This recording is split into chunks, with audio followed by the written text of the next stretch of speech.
professora Josi é formada em português, inglês, é técnica em telecomunicações pelo nosso IFE do Brasil, mas em Pelotas, é professora de português e inglês em EAD, e dá aulas em Pelotas e em outras cidades, também é uma viajante do conhecimento. Verdade. E hoje ela vai presentear as gurias com 2 horas de oficina de texto. E o tema que ela vai tratar hoje é como escrever um bom texto para artigo, para divulgar o seu trabalho na internet, o que é importante a gente colocar que seja mais objetivo, sem aqueles lero-lero, que fica enrolando e não chega a lugar nenhum. A Josi é muito boa nisso, ela é muito objetiva e tem uma prática muito grande de fazer a gente perceber os erros que a gente comete escrevendo textos longos que não levam a nada. Josi, tudo contigo. Obrigada, Sandra. Um bom dia para vocês todas. Todas estão me ouvindo? Tranquilamente? Sim. Sim. Obrigada.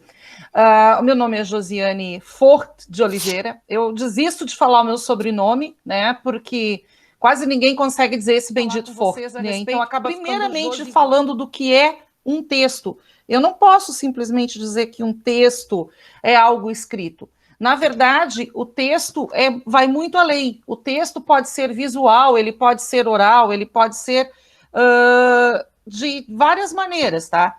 Meu computador está um pouquinho lento, peço desculpas para vocês, ele está com algumas dificuldades. Mas vamos lá, então.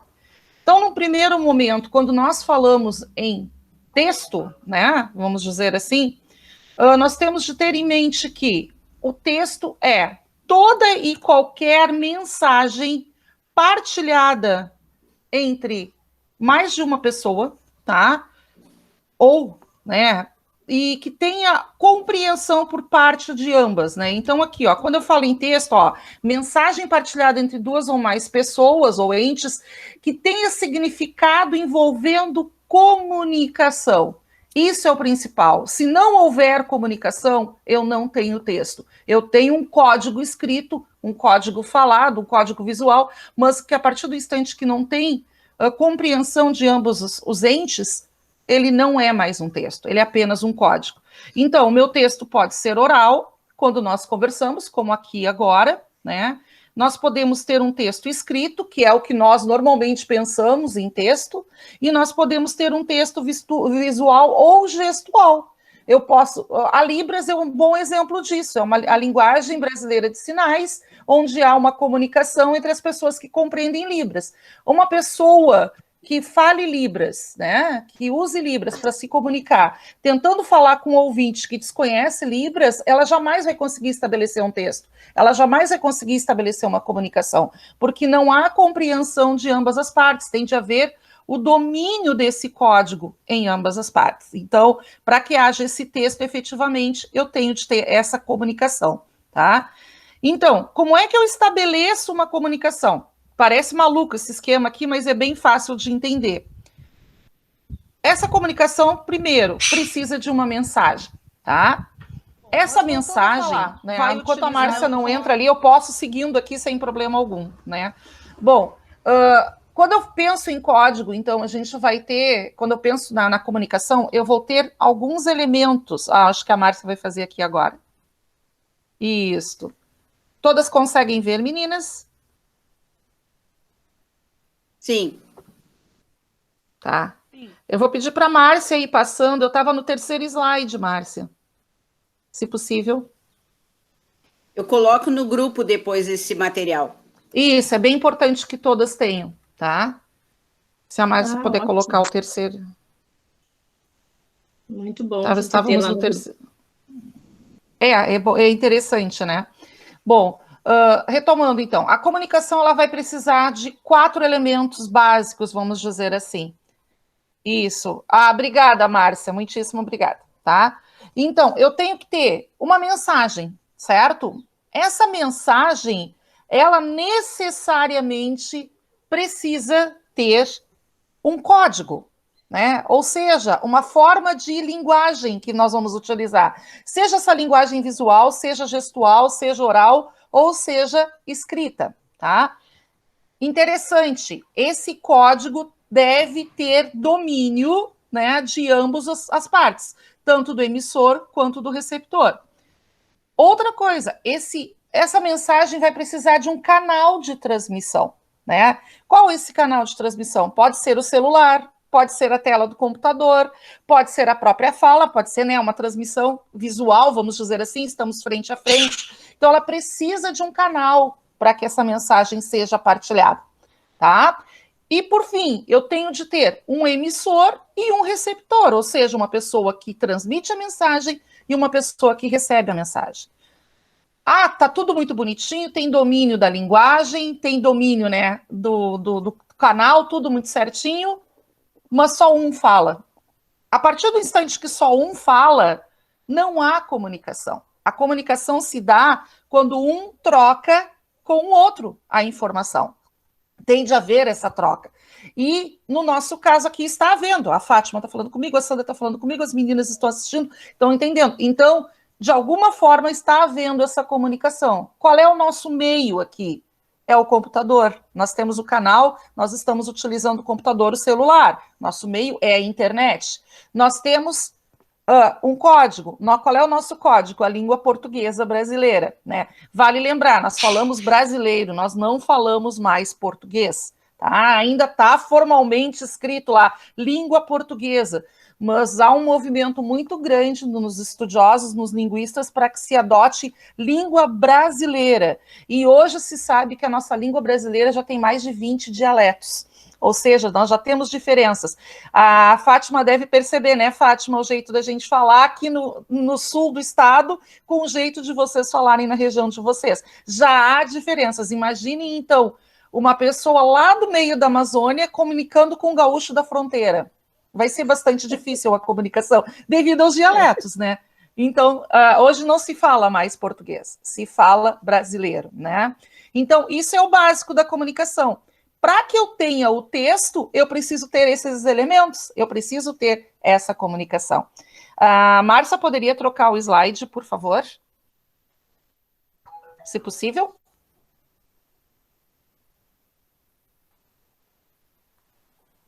Quando vocês tiverem dúvidas, por favor, perguntem, meninas. Não deixem de falar, não tem nenhum problema. Bom, seguindo adiante aqui, eu esperar que a Márcia faça a troca, tá? Quando eu vou falar agora, então, aqui para vocês do que eu preciso, então, quando eu vou considerar e escrever um bom texto. Eu tenho que ter elementos para escrever este bom texto, né? Que é o quarto slide, que depois, assim que puder, a Márcia vai trocar.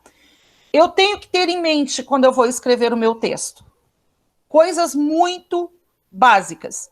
São 4 elementos básicos que são, assim, ó, primordiais na hora de escrever o meu texto, tá?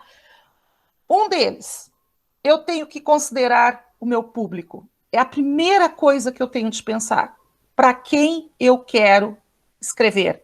Para quem eu quero enviar a minha mensagem? Tá? Dependendo desse público, será a minha linguagem. E aqui eu vou fazer uma parte.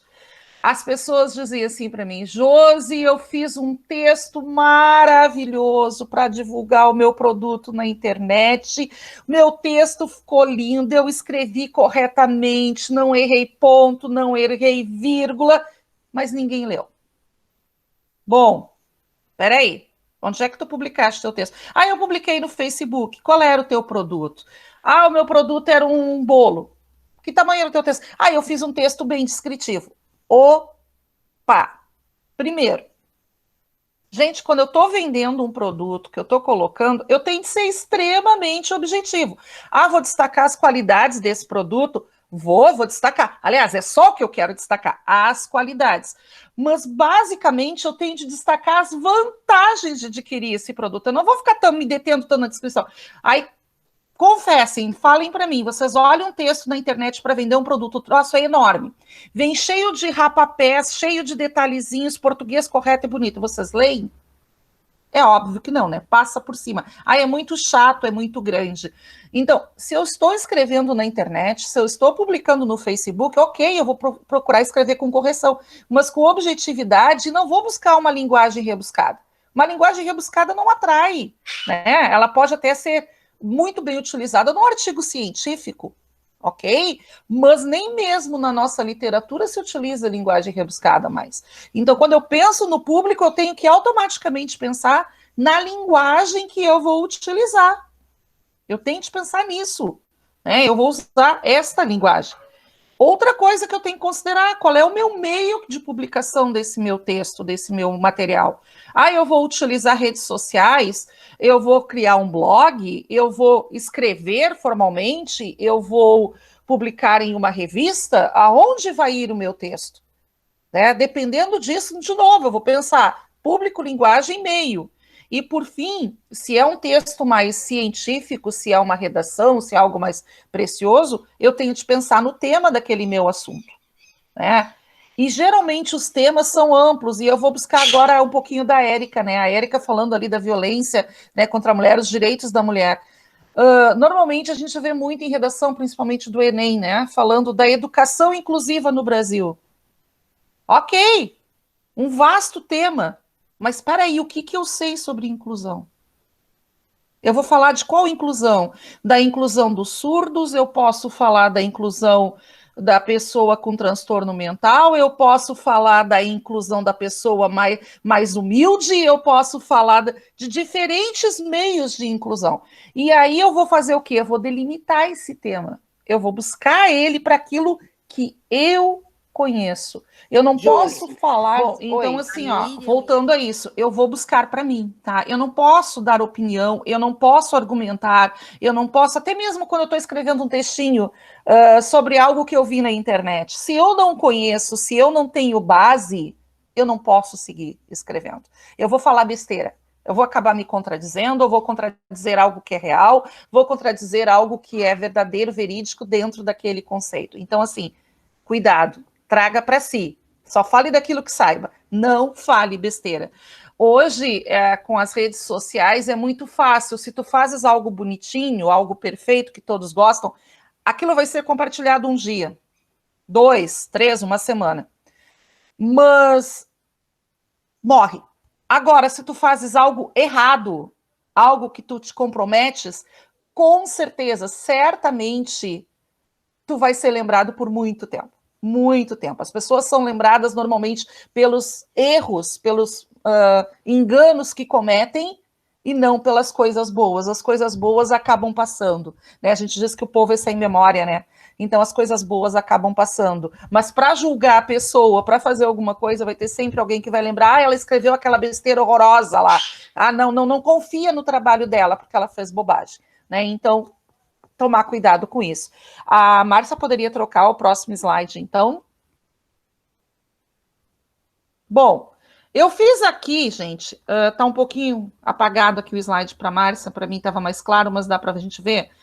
Como que eu faria um texto comercial? Né? Eu tenho que pensar num texto comercial. Eu preciso vender o produto, que é o caso da maioria de nós aqui, né? Todas nós queremos compartilhar os nossos trabalhos, os nossos produtos, vamos assim dizer. Bom, primeira coisa, quando eu penso no meu produto, o que eu tenho de fazer? Eu vou descrever o produto. Como que eu vou descrever esse produto? Destacando as coisas boas que ele tem. Mas de forma objetiva. Não adianta ficar enrolando muito. Ela está vendendo demais. Ela está colocando coisa demais.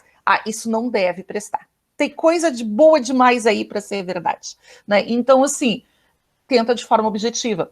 Usa adjetivos que não sejam afetivos. E vocês devem estar se perguntando o que é um adjetivo afetivo, né? Adjetivo afetivo é aquele de opinião pessoal, tá? Aquele que é da opinião de vocês. Então a gente vai chamar de, ele é adorado, né? Ele é aquela coisa. Não, calma aí, né? Ele tem um sabor delicioso, ok, né? Ele é saboroso. Não usem sabor delicioso, é saboroso, né? Se for um produto de consumo. Usem coisas que não sejam pessoais, que sejam de senso comum. Por incrível que pareça, a gente diz que tem que evitar o senso comum, mas na hora do texto comercial a gente precisa usar esse senso comum. Talvez a coisa mais importante na hora da gente falar o produto seja falar das vantagens que ele traz. Ah, tu adquiriste o meu produto, quais vantagens essa aquisição vai te trazer, né? Ah, tu vais comprar só porque ele é gostoso, só porque ele é delicioso. Não, tu tem que ter uma vantagem que essa pessoa vai ter. Por exemplo, tem baixo teor de açúcar, né? Hoje em dia as pessoas querem mais essa coisa. Olha, tem baixo teor de açúcar o meu bolo. Então, assim, ele é um bolo que tu podes comer sem peso na consciência, né? Então, procura trazer essa vantagem dele.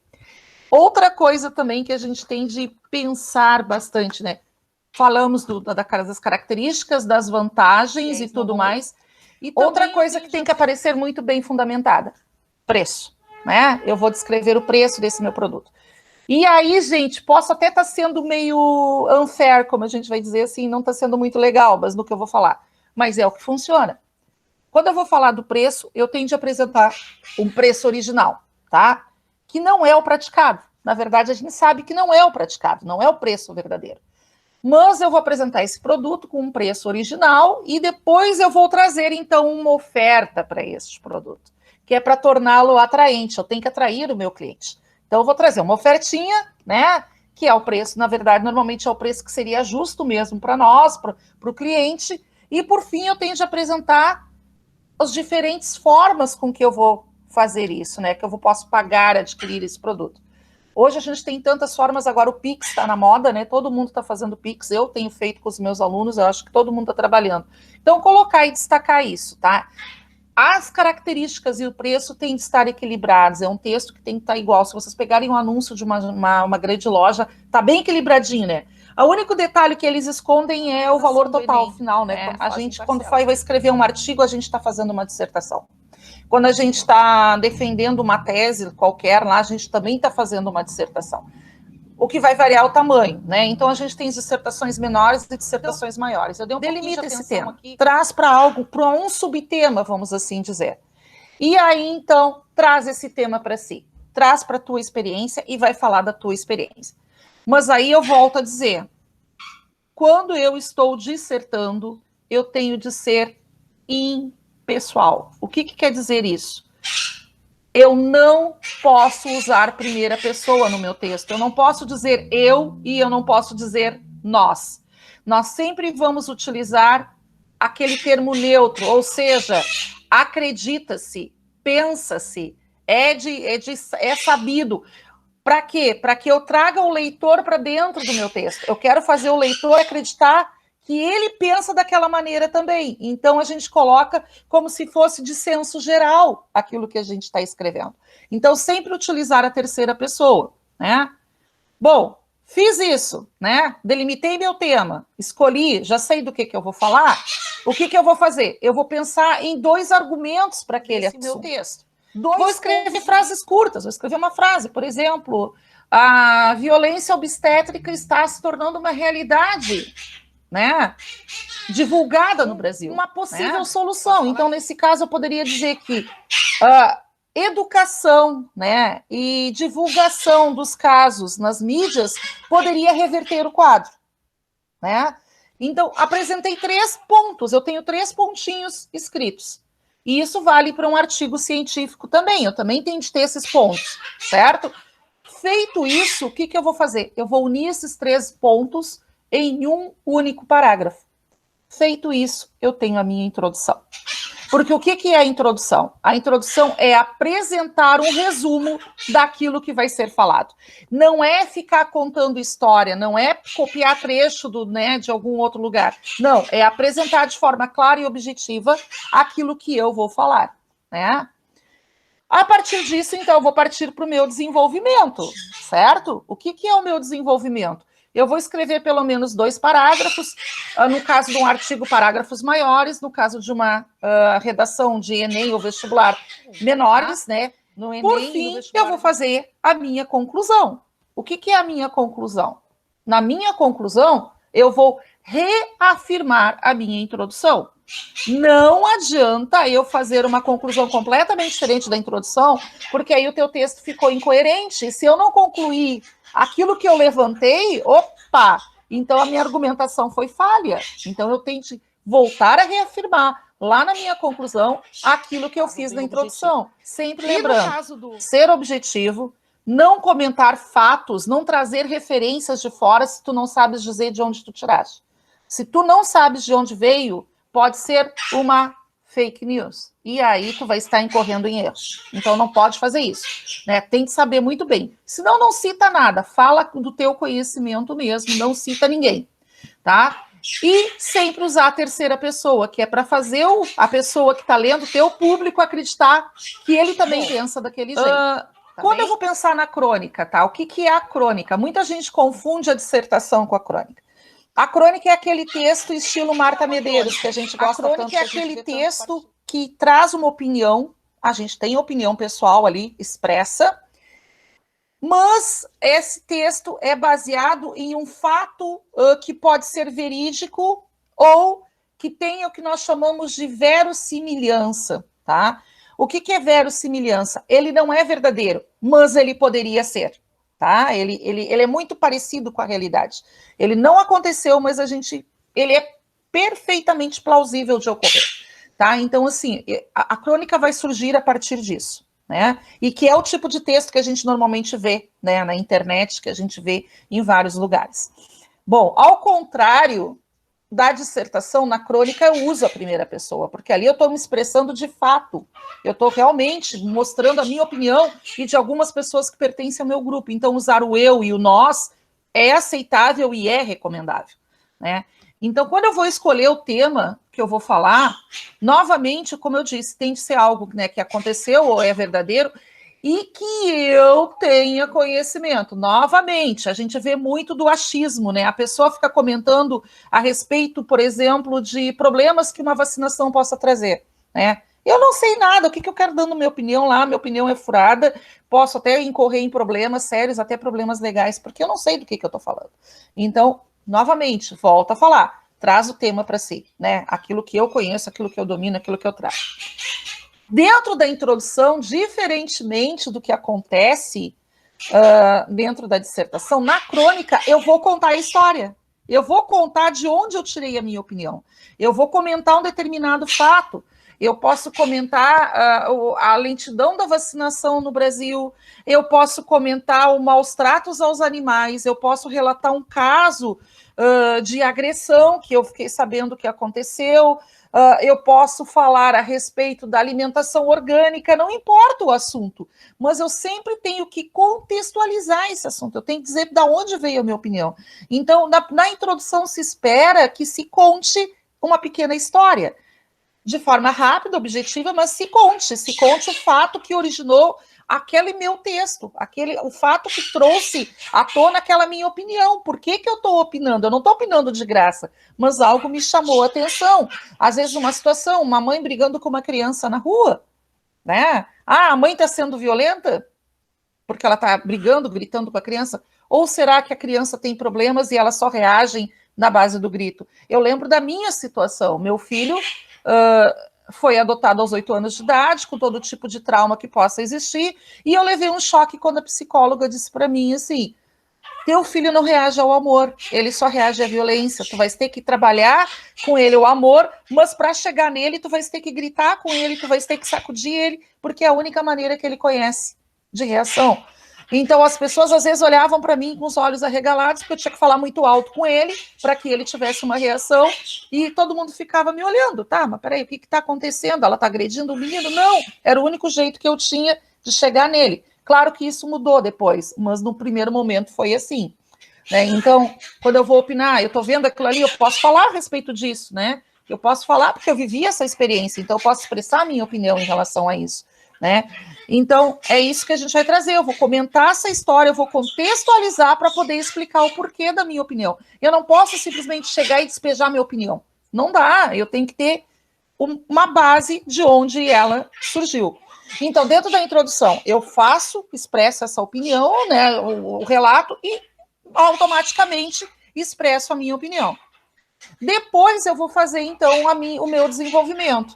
Dentro do meu desenvolvimento é que eu vou explicar o porquê da minha opinião. Eu posso escrever isso num parágrafo, eu posso escrever isso em 2, eu posso escrever em 3. Vai depender tudo do quê? Do meio onde esse material será publicado. Aonde ele vai surgir. tá? Então, dali é que vai depender. Ah, eu vou colocar na internet, eu vou colocar no Facebook, eu vou colocar no Instagram, vai ser um textinho curto, uma contextualização rapidinha, um desenvolvimento, uma conclusão rápida. Ah, vai ser, eu quero publicar essa crônica num blog, posso fazer ela maior.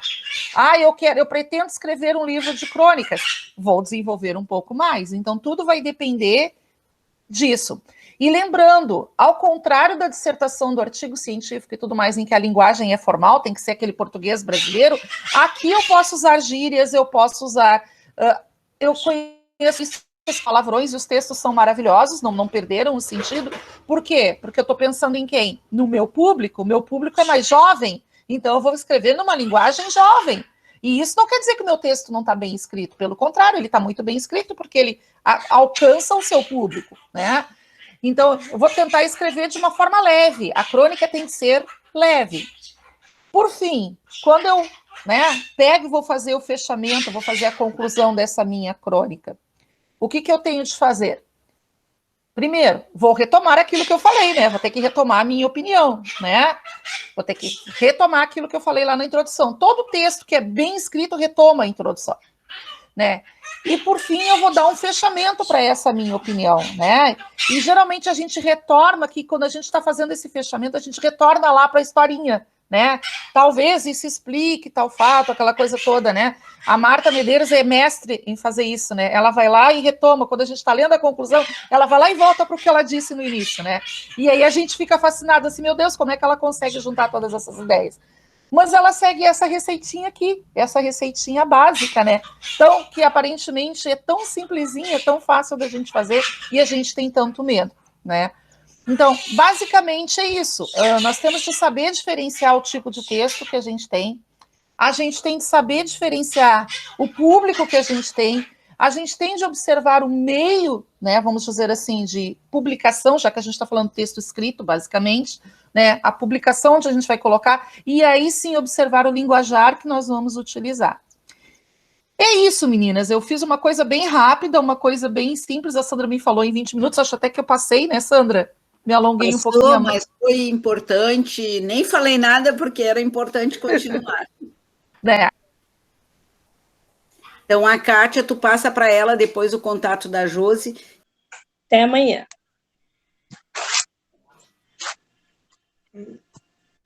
Encerra a gravação, meninas, se fiquem na sala um pouquinho. Márcia, tu pode encerrar?